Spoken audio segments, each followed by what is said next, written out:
Hello, good morning guys. Dito na nga pala kami sa McDo ngayon. Inaantay lang namin yung magjowa.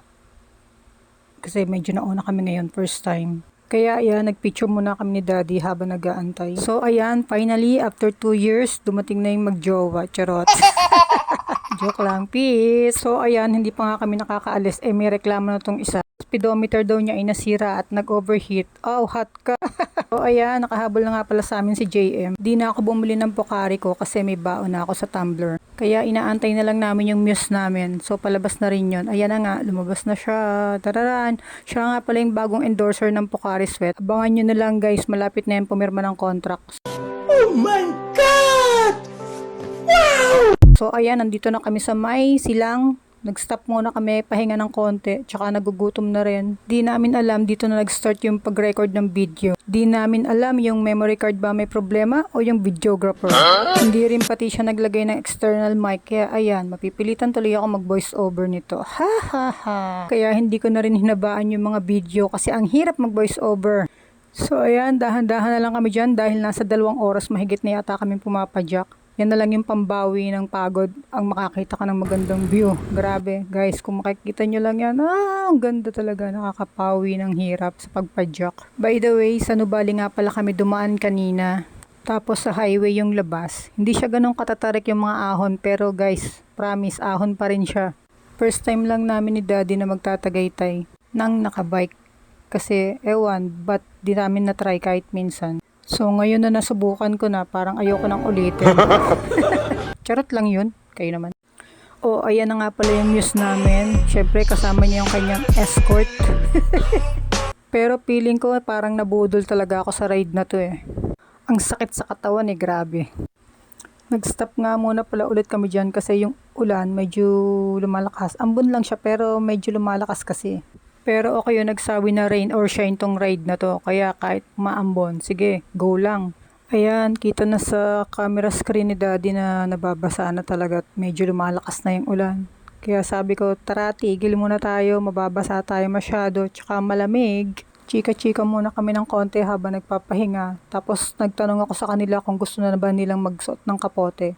Kasi syempre, Girl Scout ako, may baon akong kapote. Pero pinapakiramdaman pa namin yung ulan kung bubuhos ba talaga siya ng malakas. Pero mukhang ganyan-ganyan lang naman, paambon-ambon lang. Sumilong muna ako sa may puno kasi nga nababasa pa rin ako dun sa may tabihan. Sabi ni Daddy, dun daw ako sa may puno. Kala ko naman aakyat ako. What? Ito yung tambay namin at pahinga bago ako matumba. Medyo pabor din naman yung paambon-ambon na yan. Kasi kahit papano, nakakapahinga kami ng medyo matagal-tagal. 5:30 AM nga pala yung ride out namin simula sa may pulo sa McDo. Di ko alam kung anong oras na kami nakarating sa may Tagaytay, mismo dun sa may Akono. Hindi ko na maalala.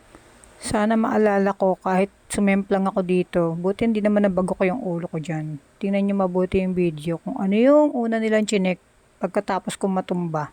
Pinupunasan ni Daddy yung lens kasi nga nabasa siya ng tubig. Sakto naman nung pagkatapos niya magpunas ng lens. So, ayan na, di ba? Ganda nga ng pagkakatumba ko dahan-dahan lang. Siguro na master ko na yun. Grabe yung concern nila sa pagkatumba ng bike ko. Kwento ko pa ba bakit ako natumba niyan? Kaso tinatamad ako, ang haba kasi ng kwento, tapos ganyan, ganyan, ganyan, tapos ganun, tapos ganyan. Kasi nga nagkaganon, tapos hindi ko na ano, ayun, na ano. Sana na-gets nyo, no? Pero honestly, walang masakit nung natumba ako. Buti hindi nabasag yung phone ko, nakalagay pa naman siya sa bulsa ng likod ng jersey. Alam nyo guys, part talaga yan kapag nagbabike. Pero wag nyo lang dadalasan, ha? Pangalawang beses ko na kasi yan. Siguro naman last na yan, promise. So ayan, huli sa update yung dalawa, hindi nila alam na sumemplang ako. Wala silang nakita, ha ha ha, buti na lang. Kaso nag-upload ako, ayun, kita nila. So ayan, back to normal na ulit, padyak na ulit. Kasi anong oras na niyan, di pa kami nakakarating sa pupuntahan namin. Ilang beses na sinasabi na nasa kalahati na kami. 2 oras na yung lumipas nasa kalahati pa rin kami. Buti may nadaanan kaming 7-Eleven kasi bili muna ako ng Pocari at ako lambot na lambot na. First time ko makaubos ng 500 ml na Pocari na papunta pa lang. Another 500 ml ulit. Bumili na rin ako ng Booster C. Effective sa akin yan eh. So, banat na ulit. At ayan, stop na naman. Ang bilis naman, stop agad.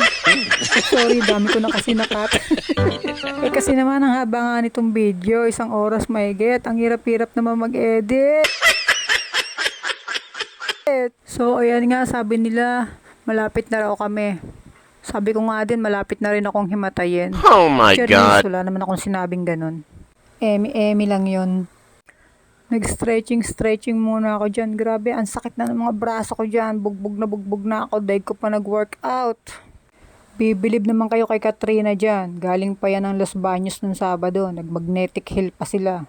Warm up daw para sa long ride ngayon. Yun pala, nabudol siya. Pero kahit naman nabubuwisit na siya, narating pa rin naman namin ang Tagaytay. Basta sabi niya lang, kanina pa raw siya gigil na gigil. Well, finally, nandito na kami sa palengke ng Tagaytay. So, kapiraso na lang, nandun na kami sa Econo. Ayan, ine-explain niya sa akin saan kami dadaan. Dahil doon na raw yun, tinuturo niya, doon, sa banda doon. Tawid kayo, tapos diretso kayo doon. Tapos sunod kayo kay Rico. Tapos mararating niyo na yun. Tapos ayun, basta ganon. Ganyan, tapos ganon. Oo naman ako ng oo. Tapos sabi ko, Daddy, una ka. Diyan ako, ayoko yung tatawid ka ng nakabike. So, ayan, gumora na nga kami. Buti na lang may kotse na patawid. Kaya, ayun, nung paglipat namin sa may gitna ng kalsada, walang sasakyan. Kaya, mabilis kami nakalipat sa kabila. So, kapiraso na lang pala yun. Konting-konti na lang. Mararating na namin ang aming destination. Basta ayan, sumusunod lang ako kay Daddy. Nasa likod niya ako. Tumawid na kami sa kabila. At ayan na nga, nandiyan na sila nag-aantay. May paturo-turo pang nalalaman to si Katrina. Yung pala kasunod na rin naman namin. Di pa siya umuna talaga. So ayan guys, finally. Konting na lang, tawid. Isang tawid, ayan na ang aming pupuntahan. So ayan, ito na nga. Diyos ko, bago namin marating to, ang hirap. Grabe yung nainom kong tubig. Pero honestly guys, sa totoo lang talaga walang halong eme-eme to. Kapag pinuntahan mo to ng nakamotor, parang di ganun kasaya eh. Pero pag nakabike ka, grabe. Sobra. Iba yung feeling. Syempre di mawawala mag-feature. Kasi memories yan eh. Souvenir yan. Kaya nagbablog-vlog din ako para kapag tanda mo, meron kang mapapanood, meron kang babalikan ng memories. Mas masarap yung maraming memories kang papanoorin. Di naman natin alam hanggang kailan tayo makakagala. Kasi nga syempre, mabilis lang yung araw, mabilis lang yung panahon, mabilis tayong tumanda. So hanggat kaya pa natin makalabas ng bahay, hanggat kaya pa natin yung mga ganan-ganan, kaya pa natin pumadyak, kaya pa natin gumala-gala, gawin niya na yung gawin. Pero in fairness kahit pagod ako pagbabike, sulit naman. Sarap naman sa feeling na narating namin to nang nakabike. Pero nung nakamotor kami, kapag pumupunta kami rito sa Tagaytay, di ko napapansin tong logo na to ng Econo Hotel na to eh. Parang mas ngayon ko lang siya napansin, tsaka na-appreciate nung napuntahan mo siya ng nakabike. Kasi nga yung hirap na pinagdaanan mo, grabe. So ayan na nga, may pupuntahan pa kami, kaya kailangan namin tumawid sa kabilang kalsada. So nakita ko may police officer dun sa kaliwa, kaya nagparinig ako na, hala, parang ang hirap tumawid dito.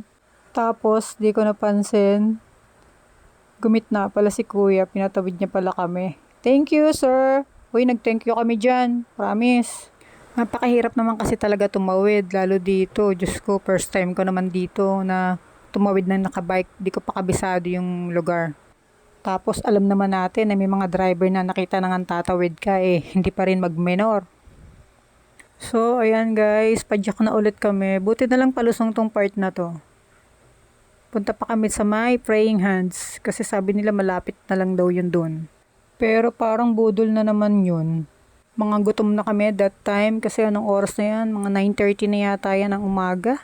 Pare-parehas wala pa kaming mga kain-kain. Puro Pocari Sweat lang tsaka tubig ang ininom namin. Ang nakain lang namin is energy bar tsaka chocolate.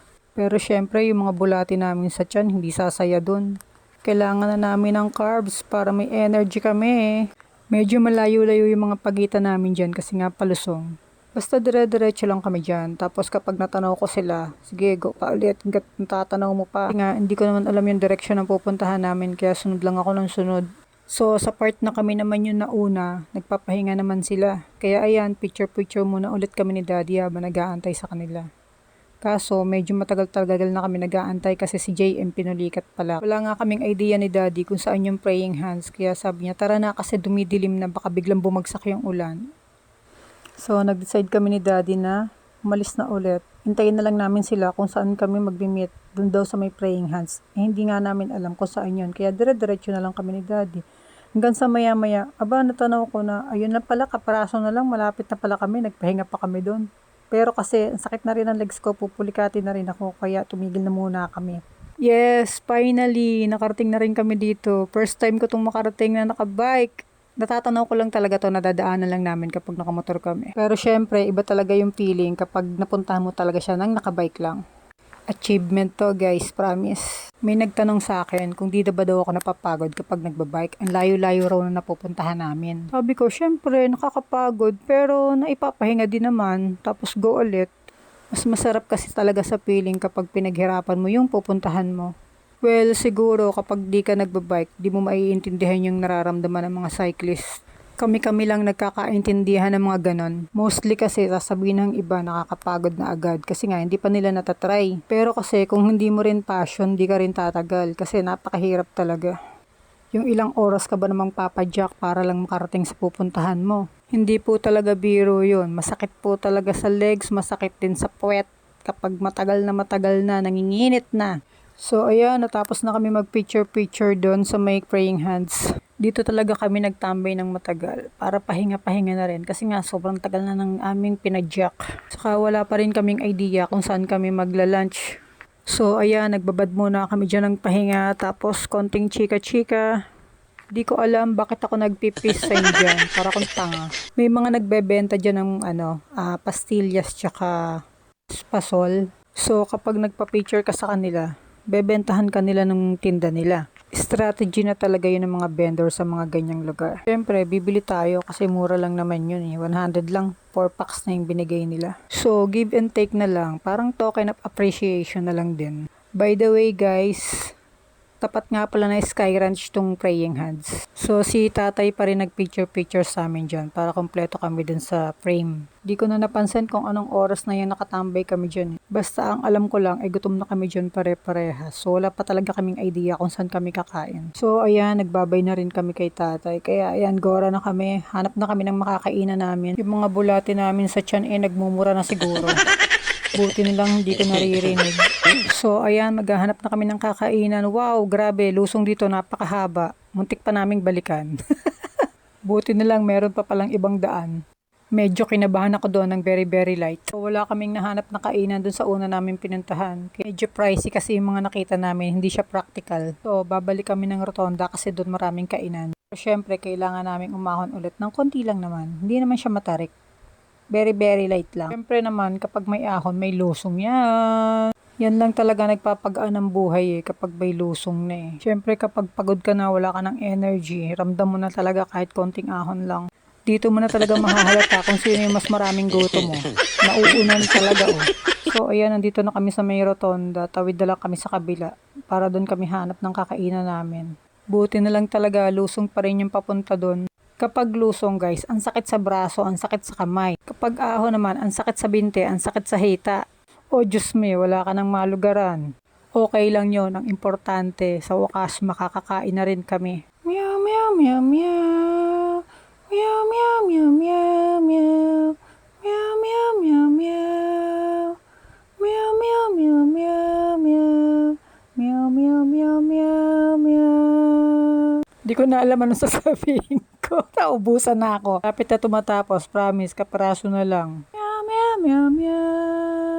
Meow, meow, meow, meow, meow.